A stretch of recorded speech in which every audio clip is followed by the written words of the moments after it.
And the first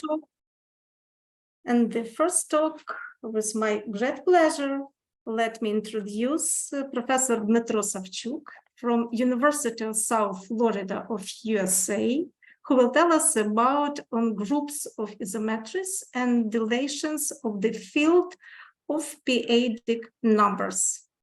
You're welcome. Thank you very much, Oksana Emelianina. And so that's a big pleasure always to be here.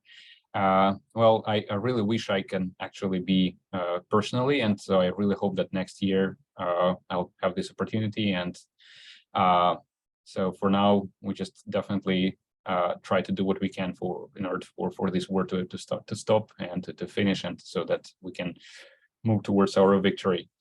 Well, I will talk about groups of isometries and dilations of the field of p-adic numbers. And this is a joint work with Rostislav Grigorchuk. I will probably mention a couple of more results, a bit earlier results, but the main results will come mostly in the second half of the talk. Okay, so just to start, we're gonna work with groups which act on trees by automorphisms. And so we're going to consider two trees in this talk. So the one tree is the standard rooted tree, like this binary tree here on the picture. I should do this just in case. And we're going to consider graph endomorphisms of this tree, or in most cases, graph automorphisms of this tree. So of course, the root will be preserved because that's the only vertex of degree 2 for binary tree. All other vertices will have degree 3. So that's why the root is preserved and the levels are preserved. So for these groups, everything is much known, I would say, but of course, everything is much unknown as well. These groups already appeared in the talks of Rostislav Grigorchuk and Volodya Nekrashevich, I think 2 days ago. I will probably not do another introduction. But I'll just mention that this group of all automorphisms of this tree contains quite a lot of interesting self-similar groups like Grigorchuk group, Basilica group, Lamplighter group, Baumslag-Soliter group, and many other groups. Those groups are very interesting from group theoretical viewpoint, and we're going to start building upon that. Okay, but I will use just a different approach, a little bit different approach. So we can start with groups acting on trees by automorphisms, and then we can study these automorphisms. But the question is, how do we define these automorphisms? One of the ways to define them is to put some algebraic structure on the tree, or maybe on the boundary of the tree. And there are multiple ways to do that. In this talk, I'm going to use just one of these ways. The way which is given here. So we can identify every level. I'll just go back to this previous slide one more time. Every vertex of this tree can be naturally identified with some finite word over some finite alphabet x. So, for example, if we have alphabet x consisting of d letters, right? So then the first level will be just identified with the elements of x. The second level will be identified with the square of x, so 0, 0, 0, 1, and so on. So with this identification, we can actually identify now these finite words, which are now vertices in the tree, with elements of this group z mod d to the n z, where you just send x0, x1 up to xn minus 1 to this element of z mod d to the n z, right? So the boundary of the tree, so x star will denote the set of all finite words over x, and that is identified with the set of vertices of the rooted tree. And the boundary of the tree is identified with the set of all infinite words over x. And visually, it just consists of all geodesic rays emanating from the root of the tree and then going down to infinity. Okay, so with this identification of the vertices of the nth level, we can take a limit of this procedure, and then we'll get the identification of the boundary of the tree with the ring ZD of d-adic integers. Of course, if P is prime, then we're going to get a ring of p-adic integers. But in general, D need not be prime, right? So then every infinite path that goes from the root down to infinity, right, it will be identified with an infinite d-adic number. So that's going to be an infinite string over x. Okay, so then with this identification, of course, each endomorphism or automorphism of the tree will induce some transformation of the boundary. And partially it works backwards as well. So some transformations of the boundary viewed as an algebraic structure will induce endomorphisms of the tree, or sometimes automorphisms of the tree. And so the point here is that initially you can just identify the boundary x infinity with a topological space, which will be homeomorphic to the Cantor set. But once you put some algebraic structure, like for example, in this case, we put algebraic structure of the ring of p-adic integers, but that's again not the only algebraic structure. You could put the structure of a ring of formal power series. You could use infinite dimensional models, and so on. So once we identify x infinity with the structure of ZD, then we can get interesting endo and automorphisms of the rooted tree. So for example, I'll start with a proposition by Anashin. It's not a complicated proposition, but it just gives the bridge between p-adic analysis and groups acting on trees. So a transformation from d-adic integers to d-adic integers will define an endomorphism. So it could be kind of lifted back to the endomorphism of the tree, if only if this f is one Lipschitz, where one Lipschitz is with respect to the d-adic metric on ZD. So ZD is endowed with the standard d-adic metric, and then we just consider those maps that do not expand the distances. Okay, so of course they will be continuous maps, but that's stronger than just being continuous. And so then you get an endomorphism.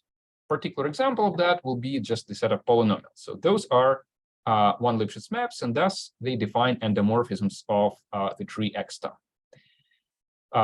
Polynomials, here I have to say what polynomials? Polynomials with coefficients in Z. So if you have a polynomial with coefficient in Z, with integer value coefficients, then you could just plug in a d-adic number and use this evaluation map. So the output also will be a d-adic number.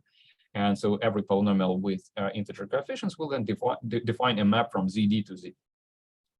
Okay, so with my student a couple of years ago, we characterized those endomorphisms, and we showed that if you start with a polynomial with integer coefficients, then the action of this polynomial on the tree can be defined also by an automaton or equivalently by sections. So basically, let me go back here. So the action of an automorphism of the big tree can be decomposed, and we'll see that just in a couple of slides, as what it does on the left subtree and what it does on the right subtree, and then how it permutes the vertices here.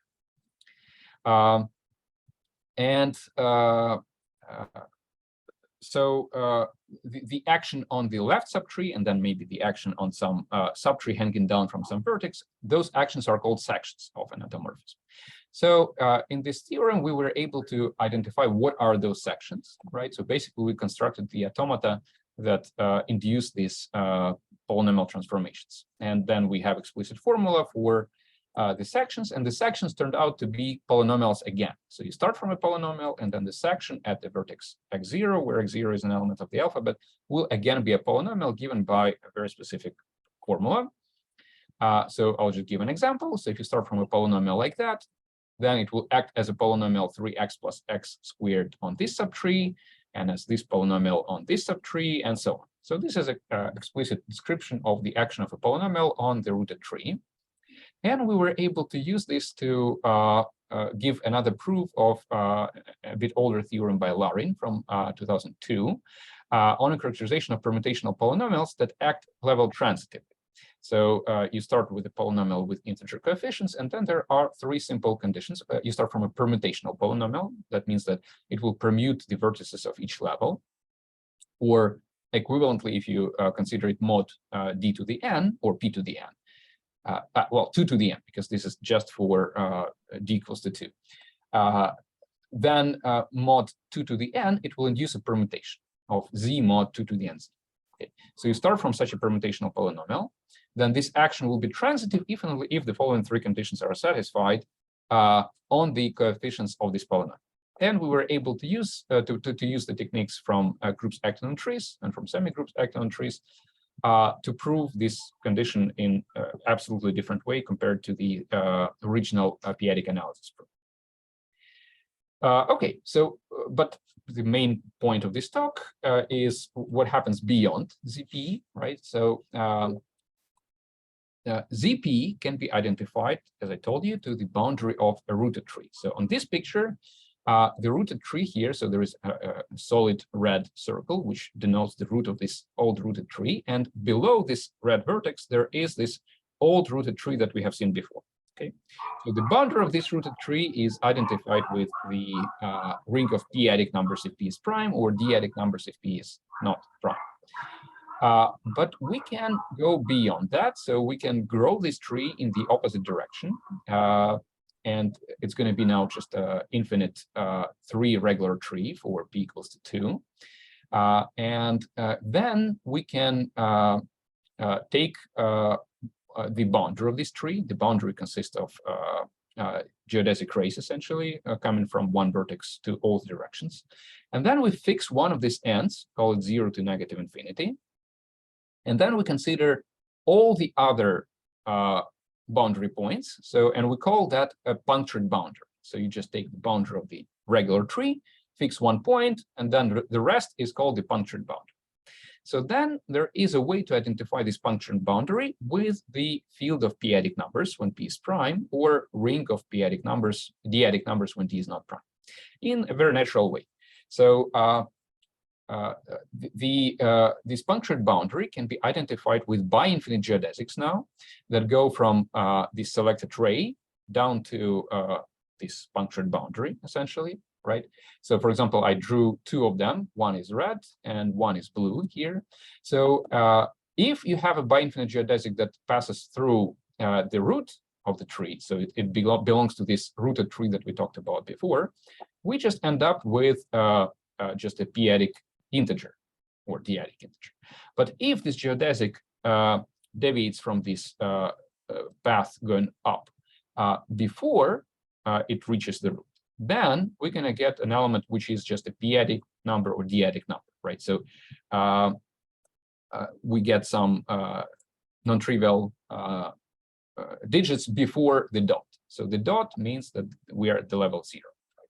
So, for example, this blue path corresponds to d-adic number 1.101 and so on.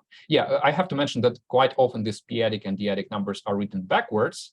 So here, of course, I mean that once you go from left to right, the significance of the digit increases. So this is 1 times p to the 0. This is 1 times p to the 1, 1 times p to the 2, and so on. All right, so then we have this identification of the field of p-adic numbers with the punctured boundary of this infinite rooted tree.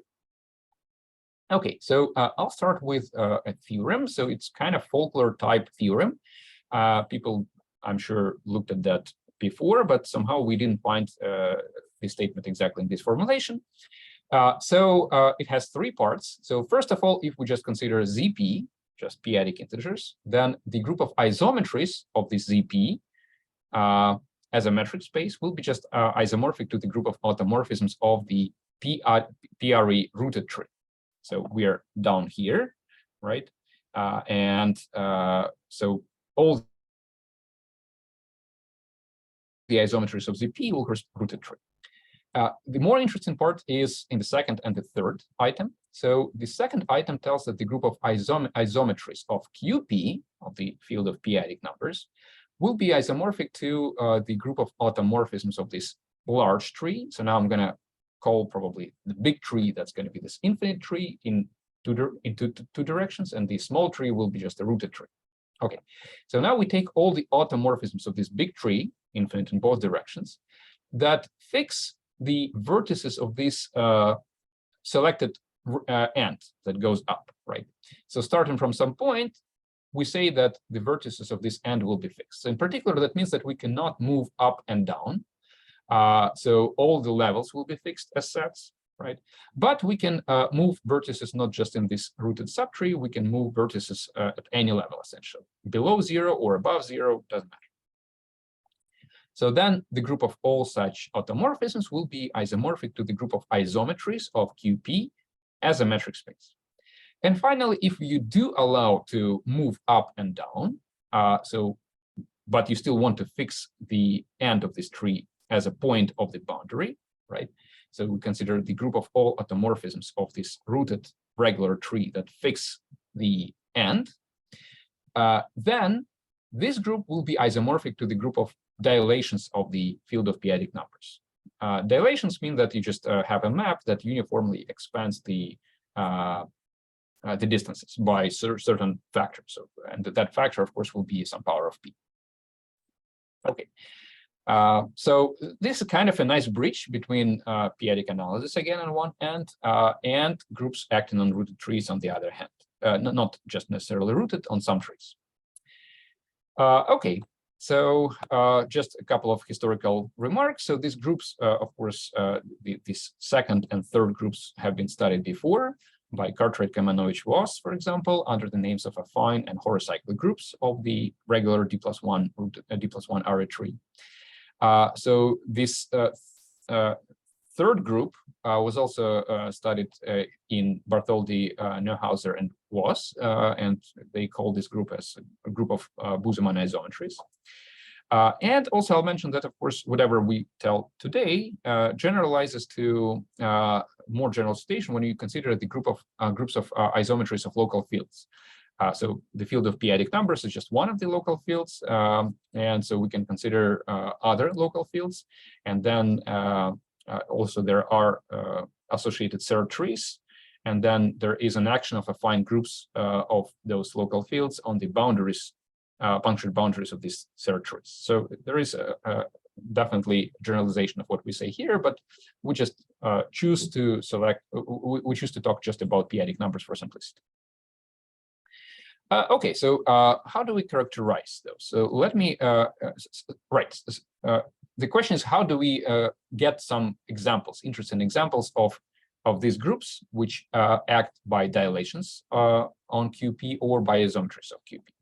So we want to consider some groups of automorphisms of this large tree, right? We already know quite a lot of the automorphisms of this rooted tree. So we want to understand how to build the new interesting examples of automorphisms of this large tree with some non-trivial properties. At least, for example, you would like to have that the action on this large tree is vertex transitive.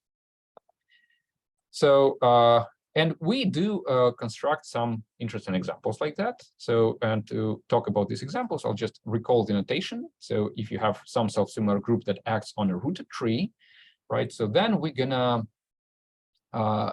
define so-called Ritz recursion by saying that an element G can be decomposed as its sections at the first level, G0, G1, Gd minus 1, where G0 tells what it does here on this left subtree, G1 tells what it does on the second subtree, and so on. And then sigma G, that's going to be a permutation that will shuffle the subtrees after we do G0, G1, Gd minus 1, and so on. And then also, we're going to be using a projection map from the stabilizer of some vertex to G, right? So basically, if you have that an element stabilizes, say, vertex 1, right? And you have another element stabilizes vertex 1. Of course, their product also will stabilize vertex 1, and the inverse also will stabilize the vertex 1. So you can consider in the group G the set of all elements that stabilize this vertex 1. And then there will be this map, the projection map, that sends an element G to its section at vertex 1, right? So then that map will be actually a homomorphism from the stabilizer to G. Okay, so that will be important for us in future. So just send G to its projection. So we define a new class of groups acting on rooted trees, and we call this class liftable groups. And the definition is the following. So again, what's the purpose? The purpose is to realize some non-trivial action of interesting groups on this large tree that goes up and down. So we start from a group acting on a rooted tree, and we try to extend this action in an interesting way to the tree that goes up and down, to this infinite big tree. So we call that the group, self-similar group acting on the rooted tree is liftable if there exists some vertex of the first level and there exists some monomorphism sigma from the group to the stabilizer. This monomorphism is called Lifton. That is the right inverse of the projection map. So what does it mean? That means that you start from an element in G, you apply this sigma to get an element of the stabilizer, and then you have a map from the stabilizer back to the G, the projection map. And then if you apply sigma and then the projection map, you're going to get back to the same element G, right? And you have to be careful here, because if you just start trying to come up with these maps, it is possible that maybe you choose some choice for sigma of A, sigma of B, sigma of C, where those are generators. But once you take some relation, you can lift it up and then it will be projected down to G. But then maybe if you project it to some other vertices, you'll get something non-trivial, right? So that's why existence of this lifting is a non-trivial question. So sometimes it does exist, sometimes it's not clear. Okay, so the group is liftable if such homomorphism sigma exists. Our probably main theorem here, again, it's not such a complicated thing, but it gives rise to quite interesting examples. So if you have a liftable group, self-similar liftable group acting on a rooted tree, and then you have some map from G, and then you have the sigma, which is a lifting, right, from G to the stabilizer, then we can build the action of the H&N extension of G with respect to this lifting sigma on this big infinite tree, infinite to both sides.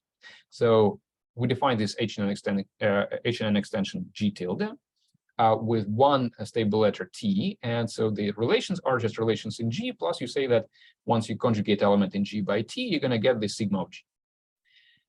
So then this H&N extension embeds into the group of all automorphisms of the regular D+1 rooted tree, this infinite tree, that preserve the end omega. Okay, in particular, when you have that D is a prime number, then this H&N extension embeds into the group of dilations of the field of p-adic numbers. Okay. Well, just a couple of words about the idea of the proof. So if you start from an element of a self-similar group G, of course, you want it to act just like itself on this subtree of this infinite tree. But then the question is, how do you lift it up, right? So, and you lift it up by this sigma. So you say that here it acts by G. On this subtree, it acts as sigma of G. On this subtree, it acts as sigma squared of G, and so on and so on and so on. And then T will correspond just to vertical shift along this infinite ray going up, right? So then you get the action of this group G tilde on this infinite tree. Okay, so that's the idea of the proof. Of course, you have to check the conditions, but that's the idea. So as for examples, so we do provide a few examples. We show that some classes of groups are liftable, so their H&N extensions actually act by automorphisms on this infinite tree. And so the first class is the class of examples consisting of groups acting essentially free on the boundary of the tree. So let me just recall that the action of a group on a measure space X is called essentially free if the measure of a set of points in X that have non-trivial stabilizers is equal to 0. So most of the points in X have trivial stabilizers. Also we say that the group is self-replicating if it acts transitively on the first level and the projection map from the stabilizer to G is actually onto for all of the vertices of the tree. Okay, so then if you combine these two, you're going to get an example of a liftable group. So if you have a group which acts essentially freely and is self-replicating, then G is liftable. So one of the first examples here is, for example, Lamplighter group.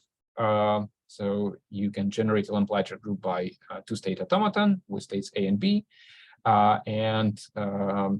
Then you can compute what is the sigma just by taking the lifts of A and B. So that is your sigma. And then we just say that this H&N extension of Lamplighter group ABT with these relations embeds into the group of dilations of Q2. Just a particular example. Another class of examples is so-called GGS groups, studied by Pervova initially, but so this is, I think, Grigorchuk Gupta-Sidki groups. They are defined by a vector coming from z mod dz to d-1, and they're defined by three-state, well, not three-state, it's actually more state automata, but it's just two generated. One is one generator is just the long cycle, and the second generator is given by this with recursion, where A is raised to this E1, E2, ED-1, where these are elements of our vector. Okay, so in particular, that includes the second Grigorchuk group, Gupta-Sidki group, Gupta-Fabrikovsky groups. So, and it is possible to prove that those are periodic for prime P greater than or equal to 3.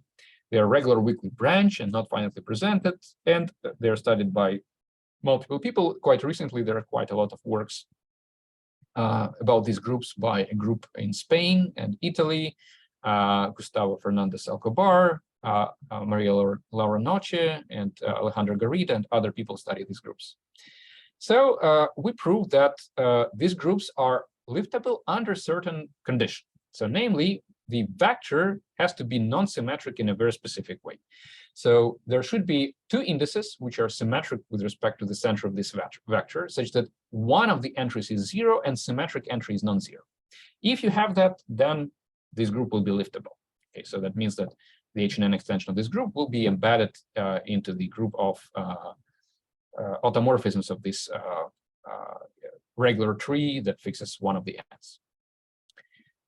Okay, so, but probably the main and most studied example, and that was actually the motivation for this work, was just the Grigorchuk group, the original first Grigorchuk group, generated by four automorphisms of a binary tree, which was defined in 1980 by Ursula Grigorchuk. And so these are the generators, A, B, C, D. It was shown by Lisonek in 1985 that the group is not finitely presented and that it does admit the recursive presentation called the L presentation, where sigma is exactly the injective endomorphism defined by this rule. And this is exactly what we need for liftability. So basically, according to this result, we know already that group is liftable, right? So the sigma is the right inverse of the projection map. So we know that G is liftable.